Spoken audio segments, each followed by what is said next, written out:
Hey, what's going on, everyone? This is GC Performance here, back with another video. Today I wanted to kind of talk about this video right here. This one, the real reason why bicycle industry went disc brakes. And I got a lot of, like, the video did great. It got 19,000 views. I got a lot of hits from you guys in comments about your opinions on disc brakes, why rim brakes are better, why Chris Froome, everything Chris Froome, what he said in that whole situation with disc brakes, on how what he feels that they're great, they're great for stopping power, but they're not as efficient. I'm just here to let you guys know that your opinion, I hate to break to you, your opinion does not matter on this subject, and I wanted to kind of give you guys proof and facts of what happened in the industry. So I've been doing this for a really long time, and again, I mean, yes, we can always say I don't like this, or, you know, it's human nature to not like change. And everyone's going to sit here and say, rim brakes, you know, here you go. Rim brakes here. Duranian Rider, he's a great YouTuber, everything that. He's a big rim brake advocate. I'm fine with that. I have no problem with anyone liking rim brakes or prefer disc brakes over that. But it's dumb to say that rim brakes are better, and it's always going to be better, and disc brakes fail for these reasons, because they're the world champion rider, Julian Alaphilippe, is on a Specialized SL7 disc brake, and he won that world champion race against everyone else there's other racers out there who have rim brakes. And then there's also people who win stages on rim brake bikes. So, Tour de France winner on the Colnago, he won on a rim brake bike. So, I'm just here to kind of give you guys facts and evidence of the past. And here's my take. So we have here the Specialized Epic from 2003. This is a rim brake model from back in the day. Okay.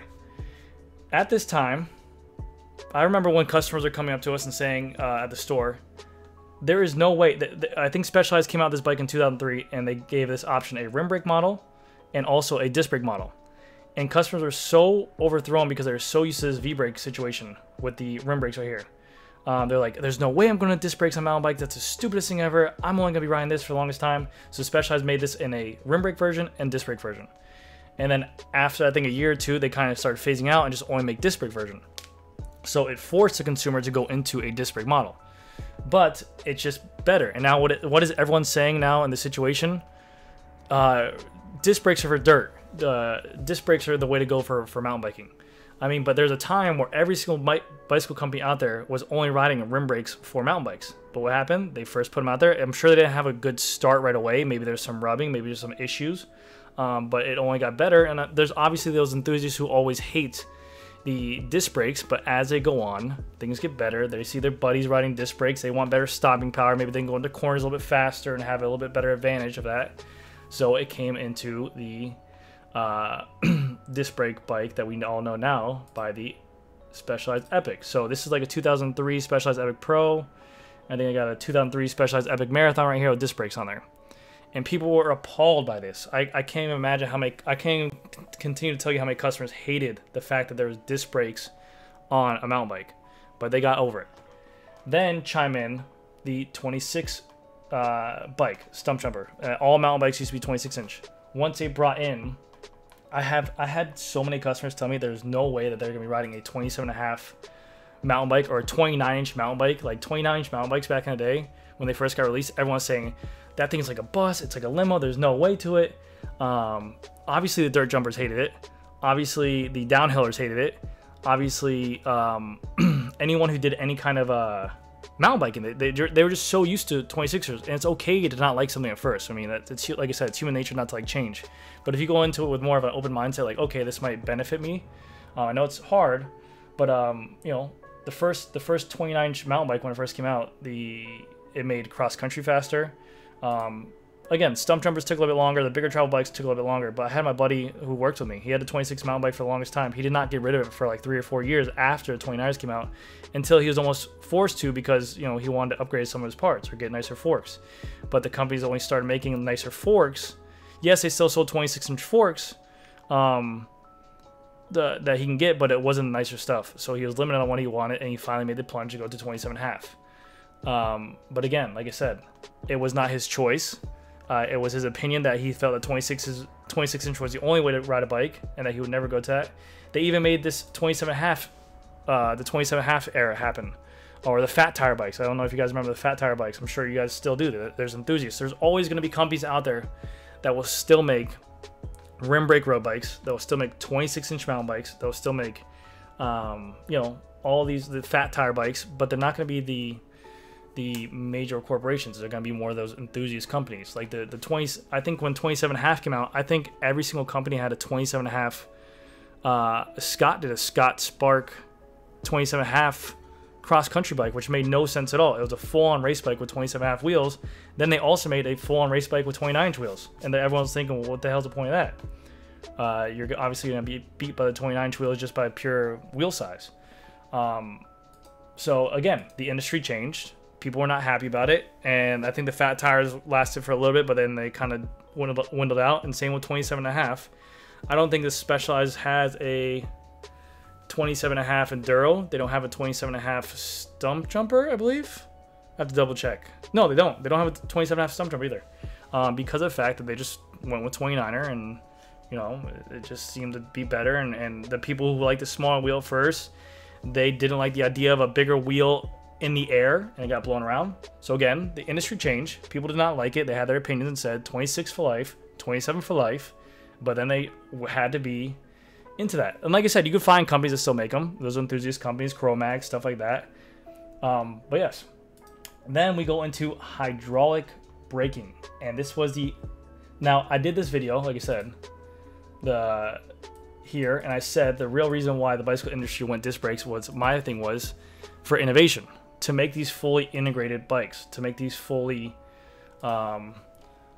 integrated road bike.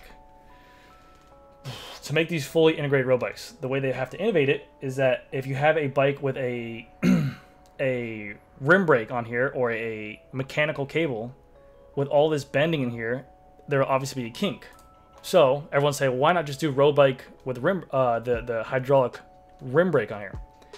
There was when this brake first came out, I think there was an issue with it. It worked for a little bit. I think there was also a recall on it because of the fact of, I don't know for what, they stopped or whatever. But so again, you could do a road bike rim brake hydraulic on there, but the only thing with that is that if you do get these fully integrated bikes that have no cable showing like that, and you have these massive brake calipers right here, which I'll show you.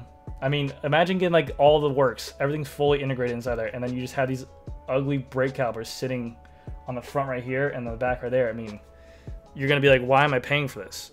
And then also, I think these actually failed a lot because of the fact that on the caliper itself, it was so small that it didn't have enough pressure, I believe. So if you look at this brake caliper right here, enhance. Oh God, why me? Right here, boom, we'll go right here. See this brake caliper right here? Inside here has to be a reservoir where fluid can be inside. And then it has to be able to deliver that to push to the piston to push the calipers together. It didn't work well. I don't think it had enough stopping power in here. I don't think there's enough fluid in here. I don't think it translated that well. And the adjustment and the bleeding and stuff like that, it just didn't work quite well. I know Magura made a brake as well, and it didn't do that well either. And that's why you see it. It just wasn't there. There was no need for it. It was kind of like a redundancy almost. It's like, why not just go full disc brake? Then we chime in on the full disc brake road bike phenomenon. And I'll agree with you guys. It might not be the best thing right now. You get the squealing disc brakes, you get the heavier bikes, you get the sometimes the disc brakes rub. Yes, that's all there. But this is just the future to it. It will get better, just like everything in the industry. They will make it better. They will make the disc brakes maybe lighter. They will make the calipers fire better, like Chris Froome said. But this will allow them to, again, innovate. This will allow them to have these brakes where they can have it right here and focus on this cockpit being fully hidden, which everyone wants. Or they'll make it so it's more seamless for it to be worked on. Maybe they open up these calipers a little bit more and make it so it doesn't rub as much. But they need to do these things to allow this whole cockpit area to be manipulated more. They can't have a brake caliper sitting up here because, again, everyone wants the most aero bike. Everyone wants something sleek looking. Like I said, imagine having this fully integrated cockpit and then you just have this massive brake caliper sitting right here. It will look dumb. I mean, no one wants to pay for that, and that back there, it's like, it's just asinine. So that's my take on it. I hope you guys enjoyed it. I think, like I said, I think the industry is going to get better with disc brakes. I think they're in a pretty good spot as is right now. I think it's overkill for stopping power, yeah. I think, like Chris Froome said, if you hold it down for 5 minutes at a time going downhill, anything like that would have some kind of backlash to it. I don't know about brake overheating, but definitely brake warping when going around turns and squealing on brakes. But I honestly think that they're going to be innovative. They'll keep on working at it, and I don't think they'll bring back rim brake hydraulics ever.